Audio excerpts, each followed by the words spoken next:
Really, I kind of mix like a house DJ because I was brought up spinning house. So I really don't, I'm not like a trick DJ. I tend to like let it groove more, just kind of drag the mixes out, you know, let the records blend together longer than, you know, usual 1, 2, quick, 16 beats, boom, you're into it, 16 beats, boom, you're out of it. I mix various forms of music. It really helps me in my mixing because every style of music has a different approach. I use the EQ more, not, you know, quite like tricking. You have your highs, mids, and lows. So if I'm mixing in, you know, records that have a lot of bass, maybe you want to bring, you know, some of the bass out of the other record, you know, bring it up here and just kind of like gradually like have it blend in, you know what I mean? Just kind of as you're bringing this up, bring this one down a little, you know, just lower, higher, you know, lower, higher. You know, you have to adapt to the record. You have to learn different ways of dropping these records in. Some you're going to be able to mix, some you're going to have to like pause and drop the next one, or echo in the next one, or like, you know, fade out that one and drop. You know, there's going to be so many different ways that you're going to be able to do it, which really helps. You should try not to be pigeonholed into one genre of music. All right, now it's time to learn how to mix. This is one of the most important skills of DJing. Just as important as scratching. Like, you can be a DJ and not scratch, but you can't be a DJ and not mix. I mean, I guess you could just play the records in, but we want to be good DJs, so we're going to learn how to mix. So first off, I'm going to do this segment with some dance music. Straight beat is the best music, I think, personally, to learn how to mix with first. But you can also learn with hip-hop, or breaks, or other kinds of music like that. But I'm going to teach you with a straight beat because it's simple 4/4 time. Now, first, we have to talk about time signatures. Music is the effect produced by the combination of time and sound, or in other words, the combination of duration and pitch. Composers write music using what's called music notation. Music notation is written out on a series of parallel horizontal lines called a staff. A vertical line drawn through the staff is called a bar line, and the space between two bar lines is called a measure. How long a sound lasts is represented by different symbols called notes. There are 6 different kinds of notes, and they all relate to each other mathematically, with the longest note in the measure being the whole note. The whole note is equal to 2 half notes, 4 quarter notes, 8 eighth notes, 16 16th notes, or 32 32nd notes. The time or tempo that a certain song is played is indicated by 2 numbers that look like a fraction at the beginning of the series of measures. This is called the time signature. The top number represents the number of beats or counts in each measure, and the bottom number represents which type of note receives 1 beat. For example, the easiest and most popular time signature that DJs mix is 4/4 time. A 4/4 time signature means that there are 4 beats in each measure, and each quarter note stands for 1 whole count or beat. So you can have up to 4 quarter notes in each measure. Dance music like drum and bass, hip-hop, and house is written in 4/4 time, and usually grouping measures in sets of 4, 8, 16, or 32. The downbeat is the strongest beat, and it's the first beat 1 at the beginning of the phrase of measures. This is the beat that you usually want to start mixing from. In this diagram, the downbeat is indicated by the big red number 1. You should always count along with your song so you can start mixing your next song in on the correct downbeat. Okay, now that you know how to count, you're ready to mix. And the first step of mixing is called beat matching. So find a record with straight 4 beats like we did before.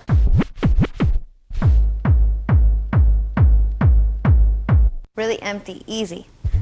Okay, now, when you start, you should get 2 of the same records and try to mix them together. Because if you can get them on, that'll get you the feel of it. Because they're both the same record, so it's pretty easy because they're probably both in the same place on the pitch control.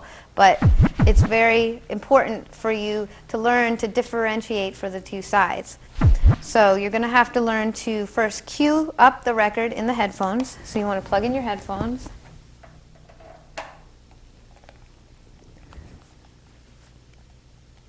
And for this example, I'm going to show you what you're hearing in the headphones, but you're going to hear it playing out here. So this up and down fader is going to be up, but when you're mixing, it's really going to be down, and you're only hearing it in the headphones. So when you're cueing, you get your record to the beginning of the sound. That's what's called cueing.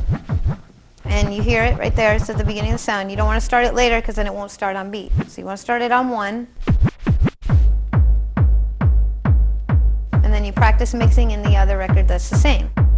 Now, we already went over the pitch control. The pitch control is very important because every time you move the pitch control, you want to adjust the record, which we'll go over in a second. So next, you'll want, after you mix 2 of the same records, you want to try 2 different records. That's when it gets a little more complicated. So we have a record over here. It's a little busier, and it starts with a straight beat. And this is what this record sounds like. You got to know the records to know what the difference, so you can tell when they're both playing in the headphones, you know which is which. So we know what this sounds like.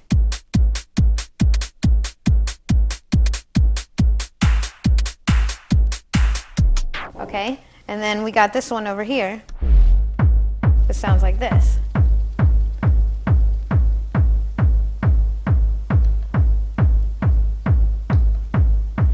Okay, so now we know the 2 different ones, and we're going to try to mix this one into this one. So when you're playing a gig or practicing at home, you got your record playing, you start it, and it's playing out. Now, in the headphones, you want to cue up the other record. So you put your headphones on, and this volume's down, and right now I'm cueing it up, and I'm finding the beginning of the sound, and I start counting with this one, like we did before. 1, 2, 3, 4, and then I mix it in there. Now I'm trying to get it on beat, and this is what I'm hearing right now. See, it's not on beat, so I want to speed it up. How I speed it up is I put my finger in the middle and I turn it, press down and turn it. And as I'm turning it, I move the pitch control faster because I'm speeding it up with my finger. So then I want the pitch control to pick it up for me. See? Now if I get it too fast, speeding up, so I want to slow it down. So this is a trick. You touch the flatter like this. And every time you touch the flatter, you speed it down with the pitch control.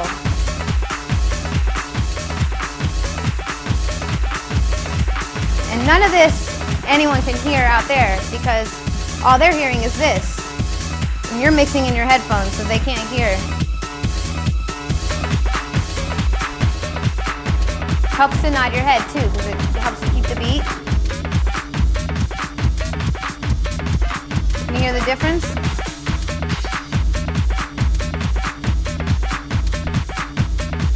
So every time you slow it with here, you always move it. Every time you adjust the record, always move the pitch control. Even just a little bit. It's really sensitive, so you just move it a little bit at a time.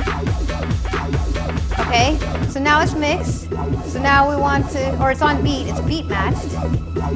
So now you want to mix it. So mixing is when we're going to gradually fade it in. You can gradually fade it in with the up and down like this, or you can gradually fade it in like this if you have your curve adjustment set. We're going to use the up and down. We wait for the 1.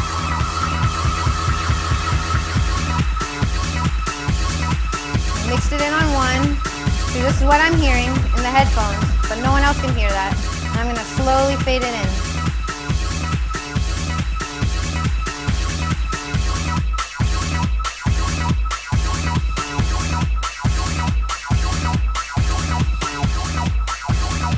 Keep it on.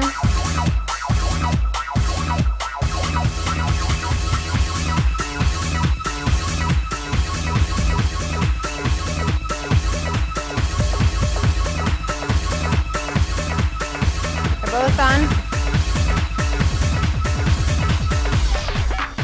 And there's your mix. So now, that's one way of mixing with the up and downs. Okay, next I want to add in the EQ. That's these mysterious knobs up here. Okay, we already went over high, mids, and lows. You know what they sound like. So this is what helps you make your mixes a little more smooth, rather than just the fade, and you can hear the whole record coming in. This way, we can fade it in so you only hear the highs, or you only hear the lows, and then you bring in the highs. So we're going to do one technique I'm going to show you right now. We're going to mix it in with just the highs, and we're going to take the mids about halfway, and take the lows all the way down, and the highs are right there. Okay, so mix it the same. The record that's playing out, and I'm going to cue up the record in my headphones so no one can hear. And I got it on beat 1. So mixing it, getting it on time, making sure. Okay, I know it's on time.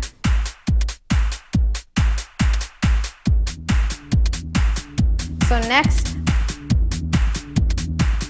I bring all my EQ down, and I want to mix it in, only hearing the highs, so when it comes in, you don't hear any of the bass. And I wait for beat 1.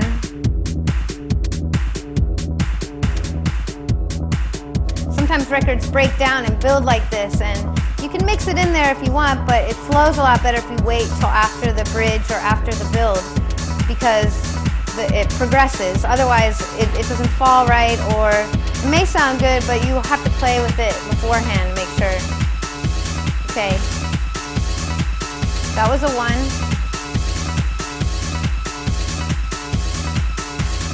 But I don't think it's going to sound good there, so I'm going to wait a minute.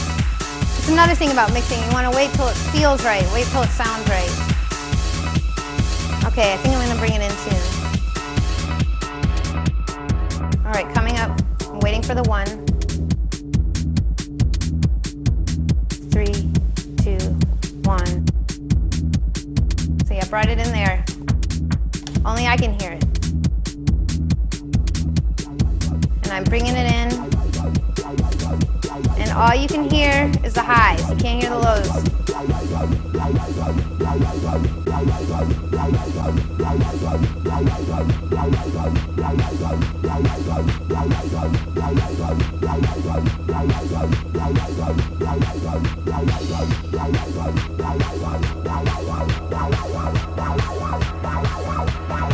Okay.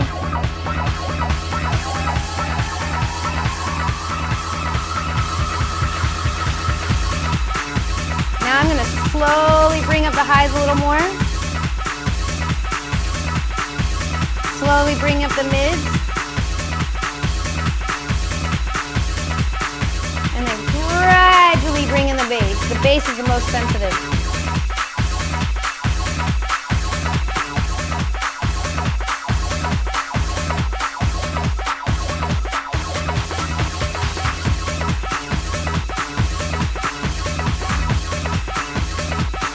Keep it on.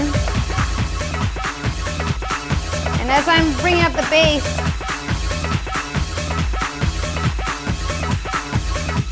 I'm bringing down the lows on the other one.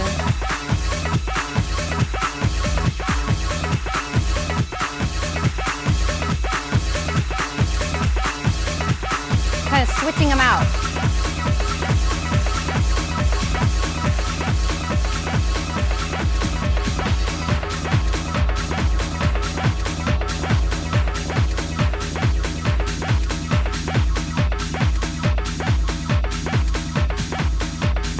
How smooth it is, you can barely tell the basses are switching. And then you can slowly bring down and bring it up full on. And then fade it out. And there you go. You can do a fast fade or a slow fade. You can stop the record. You know, there's many ways you can go out of it. So just experiment, try it out. You can always mix in with just the lows. Just bring it in and bring in the mids. And then the highs. You can do crazy tricks where you take the highs and the lows and go. And basically all that is you're, at the same time you're bringing the high all the way up, you're bringing the low all the way down, and you're turning them the opposite direction.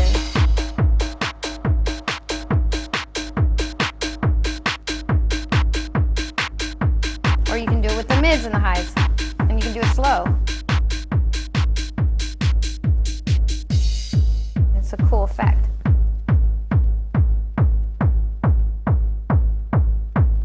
And all that while you're mixing. So there you go. With those techniques, you should be able to mix 2 records together perfectly and do awesome sets.